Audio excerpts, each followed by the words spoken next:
Hello বন্ধুরা, প্রথমে কোপাকুপি দেখে এটা ভাইবেন না যে আমি কুরবানির আগেই কুরবানি শুরু করে দিয়েছি।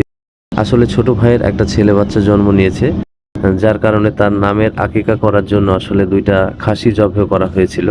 আর এই খাসিগুলোই ছিলাছিলির কাজ করতেছিলাম আমি। তো এই কাজগুলো আল্লাহর রহমতে মাশাআল্লাহ আমি ভালোই পারি, যার কারণে নিজ দায়িত্বে সবসময় করে থাকি, আমার ভালো লাগে করতে।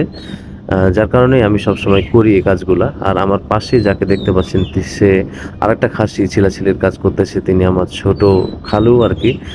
তিনি আমাদের পরিবারের সব আচার আচরণে তিনি আমাদেরকে সাহায্য করে থাকেন। তিনি ছাড়া আমাদের কাজগুলো আসলে অসম্পূর্ণই থেকে যায় বললেই চলে।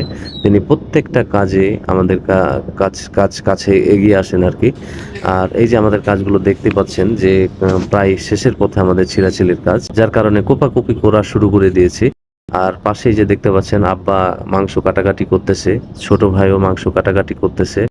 তারা মাংস কেটে দিচ্ছিল, আর হাড়গুলো আমার সাইডে দিচ্ছিল, আর আমি কোপাই একদম ভাঁজ করে ফেলাচ্ছিলাম মনে করেন। কোপাগড়ি করতে আমার খুব ভালো লাগে। তো কাজ আমাদের প্রায় শেষের পথে। আর এই যে দেখতে পাচ্ছেন মাংসগুলো সব একসাথে গড় করে আব্বা আর খালু মাপামাপির কাজে আব্বাকে সাহায্য করছিল। আর আব্বা সে মাংসগুলো একদম এক ভাগ আমাদের জন্য, এক ভাগ ওই যে আত্মীয় স্বজন, এক ভাগ সমাজের একটু গরিব মানুষ যারা তাদের জন্য আলাদা করার চেষ্টা করছিল।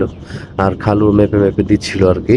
তো যাই হোক, ভিডিওটি আপনাদের কেমন লাগলো অবশ্যই কমেন্টে জানাবেন।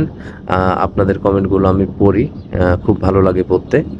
আর আমাদের কাজ অলমোস্ট শেষ হয়ে গেছে, যার কারণে আমরাই আর আমার ছোট ভাই এই যে মাংসগুলো বিলি করার জন্য বিভিন্ন বাসায় যাচ্ছিলাম, দেখতেই পাচ্ছেন।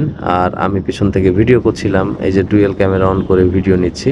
তো সবাই ভালো থাকবেন, সুস্থ থাকবেন, আল্লাহ হাফেজ।